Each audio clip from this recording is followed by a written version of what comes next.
Hi hello. ഇന്നലെ തിയേറ്ററിൽ പോയിട്ട് ആശകളായിരുന്നൊരു ഫിലിം കണ്ടു കേട്ടോ. ജി പ്രേത്തിന്റെ സംവിധാനത്തിൽ ജയറാം കാളിദാസ്, ആശാ ശരത്ത്, ഷെർഫുദ്ദീൻ, അതുപോലെ തന്നെ നിഷാനി കൃഷ്ണ ഇവരൊക്കെ അഭിനയിക്കുന്ന ഒരു ഫിലിം. ഒരു ഫാമിലി ഫിലിമായിട്ട് 2.5 മണിക്കൂർ നമുക്ക് കണ്ടിരിക്കാൻ പറ്റുന്ന ഏറ്റവും നല്ലൊരു ചിത്രം.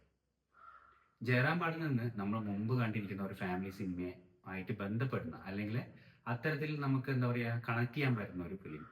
ഫിലിമിനുള്ളിലെ ഒരു സിനിമാ ജീവിതത്തെ പറ്റി എടുത്തു കാണിക്കുകയും സിനിമയിലേക്ക് കടന്നു വരാൻ ആഗ്രഹിക്കുന്ന ഒരു ചെറുപ്പക്കാരന്റെ ജീവിതവും അതിൽ കൂടെ സ്ട്രഗിൾ ചെയ്യുന്ന ഫാദറിന്റെ ജീവിതവും ആ ഫാമിലിയുടെ ജീവിതശൈലിയും കാര്യങ്ങളും ഒക്കെ കാണിച്ചുകൊണ്ടാണ് ഈ ഫിലിം കഥ പറഞ്ഞു പോകുന്നത്.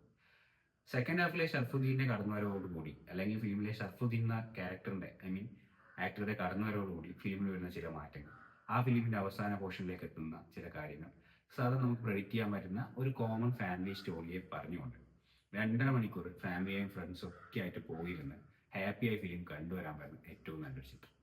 ഈ ടൈം ഇറങ്ങിയതിൽ ഫാമിലി ആയിട്ട് പോയി എൻജോയ് ചെയ്ത് കാണാൻ പറ്റുന്ന ഒരു നല്ല ചിത്രത്തിൽ ഒന്നാണ് ഈ ഫിലിം. അതുകൊണ്ട് എല്ലാവരും തിയേറ്ററിൽ പോയിട്ട് ഫിലിം കണ്ടതിന് ശേഷം ഇതിന് താഴെ എന്ത് ചെയ്യുക, കമൻറ്റ് ചെയ്യുക. Okay, by.